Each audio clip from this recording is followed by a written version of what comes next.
Today, over 50% of prescription drugs are derived from chemicals first identified in plants. Aspirin was one of the first drugs produced from plants that came into common usage.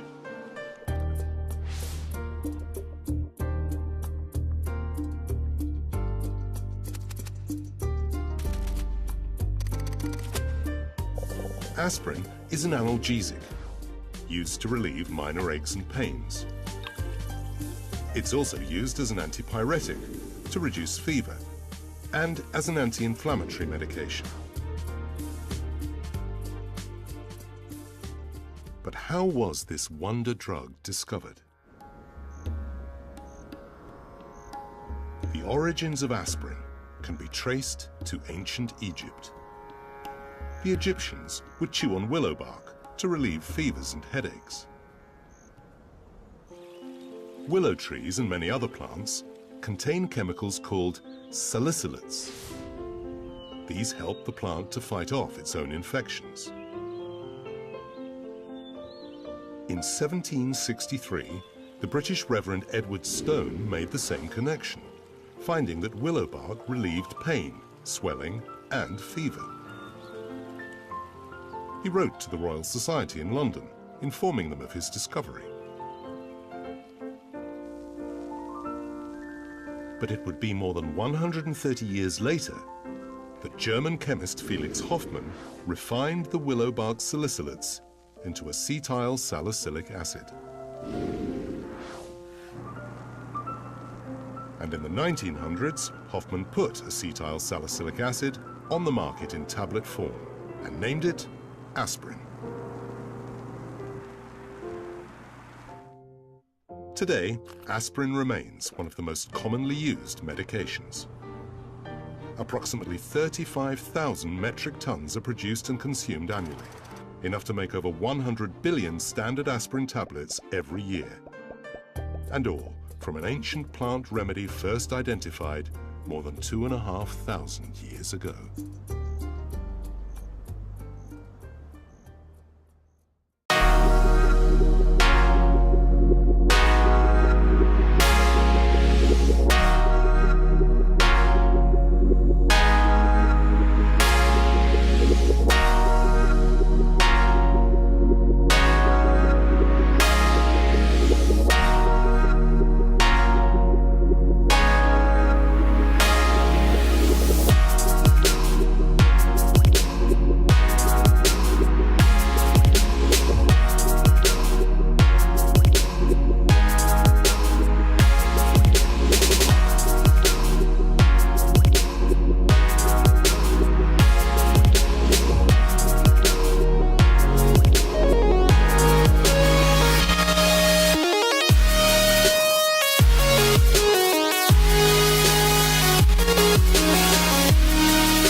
Our hectic lifestyles are often one of the sources of our pain.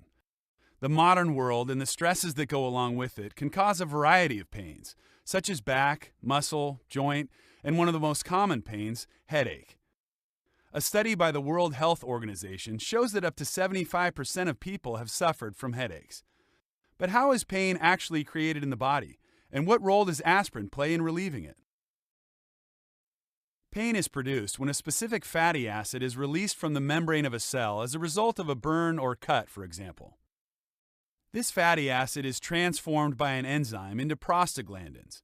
These are messenger substances in the body that are involved in the development of pain and inflammation. The prostaglandin molecules dock onto pain receptors.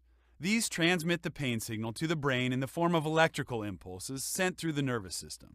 This is the point at which we perceive pain. Aspirin intervenes in this process and stops the reaction.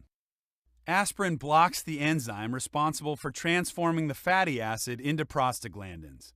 Stimulation of the nerve fibers subsides, and transmission of the pain signals to the brain is interrupted.